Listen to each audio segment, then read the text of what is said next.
Today on Humans in the Loop, what if speaking up didn't mean blowing a whistle, but just saying something obvious? This is Joe's story. Joe's not loud, not a crusader. Joe just saw a thing and said a thing, not even a complaint, just an observation, and somehow that was too much. This episode is about office politics, unspoken rules, and the gap between good intentions and good reception. It's also about what it means to read the room, skills that don't always come naturally, or even at all, to neurodivergent employees. So here's how the story plays out. Act 1, a mild suggestion goes sideways. Act 2, an observation is taken as a threat. Act 3, Joe accidentally outperforms someone they've never met.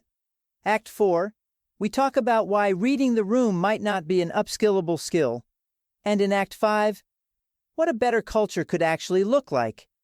If any of this already feels familiar, you're not the only one. Before we begin, a quick pause for anyone who's ever bought a planner, color-coded it, and then abandoned it by Wednesday. This fake ad is for you. If you're neurodivergent, you already know. Routines are beautiful until they feel like cages. Here at Spark and Spiral, we get it, and we've got you.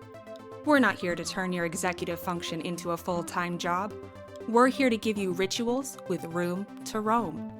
Each Spark and Spiral kit includes modular routine cards you can rearrange by vibe, spoons, or lunar phase, color-coded glitter tabs for clarity and serotonin, and a weekly Burn It Down button, because sometimes the best reset is permission to start over.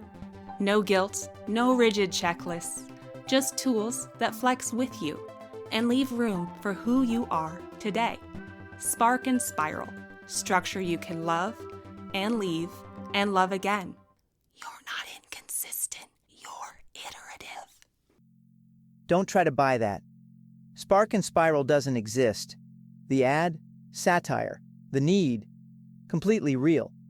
If you're building something like it, something that actually supports neurodivergent folks, we'd love to know. Because structure should feel like support, not like something you're quietly failing at. Act 1. The agenda incident. Joe had an idea, not a revolution, not a challenge to leadership, just a way to make a routine meeting slightly less painful. I said, "Hey, what if we shared the agenda before the call?" That's it. That's all I said. I even added, "Totally cool if not." I patted it. I softened it, like I was handing someone a kitten. I thought I was being helpful. Their manager nodded politely, said thanks. The next day, Joe was dropped from the planning alias. No one said anything, just poof. I stopped getting invites, like I'd committed a felony by suggesting a 10-minute head start. It wasn't what Joe said. It was that they said it, unprompted, from the wrong role. A suggestion, it turns out, can be seen as a challenge. Act 2. Right idea, wrong person.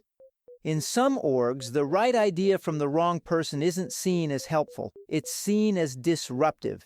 And the more reasonable it is, the more threatening it becomes, especially if it exposes something others have been ignoring. I once had a director say, "That's a great point," with a tone like I just insulted their kid, like I was rude for noticing something that was broken. It's not always the content of what's said, it's the context. And context is something neurodivergent folks aren't always wired to interpret. Not because we're naive, but because we're working from a different operating system. People keep saying, "Read the room." I am reading the room. I'm just not pretending it says something it doesn't. Act 3. The turf ghost.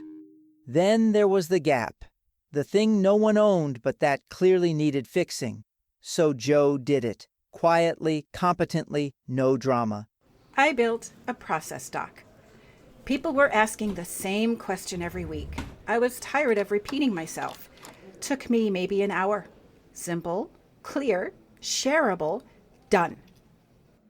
What Joe didn't know? That question technically belonged to someone else, someone Joe had never met, who'd not been answering it. Apparently, I undermined their role. They filed a complaint with my manager. I still don't know what that role is, or if they've ever actually done it. But sure, I'm the problem. The feedback wasn't about harm, it was about hierarchy. The real sin? Being more competent than the person who holds the title. And competence, unsolicited, is not always welcomed. Act 4. The room is a lie. Office politics isn't just about understanding people. It's about understanding invisible rules. And not everyone can learn those rules. Not fully, not reliably. People act like reading the room is basic literacy. For me, it's like trying to read a book that keeps rewriting itself. The tone shifts, the pages glitch. I get halfway through and someone says, "Didn't you see the subtext?" No, I didn't. For neurodivergent employees, reading the room might always be partial or lagging, not from lack of effort, but because the game itself runs on signals we don't detect. It's not like I'm trying to be oblivious. I've watched trainings. I've studied social scripts. I've asked for feedback. I still get it wrong. Or I get it too right, and everyone gets uncomfortable. And here's the kicker. Some people think the solution is more training, more coaching, more masking. But maybe the problem isn't Joe. Maybe it's a culture where silence is safety and status beats clarity. We say emotional intelligence matters, but let's be honest. What we really reward is tone, timing, gravitas, the performance of connection. We don't pause to ask, who else is picking up on something important, even if they say it wrong? So here's a solution. Not to make workplaces clearer, but to help the truth tellers blend in. You work in an environment where directness is dangerous, where saying the obvious gets you sidelined, where asking a question is seen as aggression. We see you, and now we've built something for you. Impliant, the premier communication system for professionals who can't afford to be blunt. Powered by Hintelligence, the only engine smart enough to dodge accountability in real time. Delivered through Whisper, our signature tonal interface calibrated to sound like agreement without ever confirming a thing. Choose from over 400 preloaded gestures, non-committal affirmations, and executive-approved phrases like, "That's an interesting perspective," "Let's revisit this after leadership alignment," and our highest reviewed, "Noted." Why communicate clearly when you could stay employed? Outlast the reorg. Impliant. Impliant isn't real. We made the ad to prove a point. Too often, we reward those who speak in the right rhythm and sideline the ones who notice things that actually matter. Culture isn't built by tone, it's built by truth. And when we only listen to people fluent in subtext and swagger, we miss the signals that could change everything. What if the room made space for that? Act 5. A culture worth building. So what would a better culture look like? One where noticing things isn't seen as insubordination? Where being helpful doesn't earn you a warning? I don't need to be right all the time, or even agreed with. I just want to work where I'm allowed to notice things, where curiosity isn't seen as a threat. Joe isn't trying to be difficult, they're trying to be useful. But in a workplace that rewards silence with survival, it's the truth tellers, even the gentle ones, who burn out first. This episode isn't about policy violations or massive breaches of trust. It's about something smaller, more ordinary. A quiet observation, a helpful suggestion, a truth that didn't land well. And the question we're left with is, who gets to speak plainly and who pays a price for doing it? If this episode felt familiar, you're probably someone who's spoken up in a meeting where people wanted consensus, not clarity. You're not imagining it. You can find more stories like this by subscribing to Humans in the Loop wherever you get your podcasts. Follow us at Looped in Humans for episode drops, satire, and those awkward silences that happen right after you name the actual problem. Want to help us keep making this work? You can support the show on Patreon.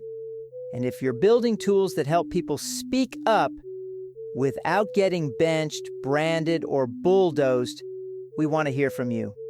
Find sponsor info at loopedinhumans.com and in the show notes.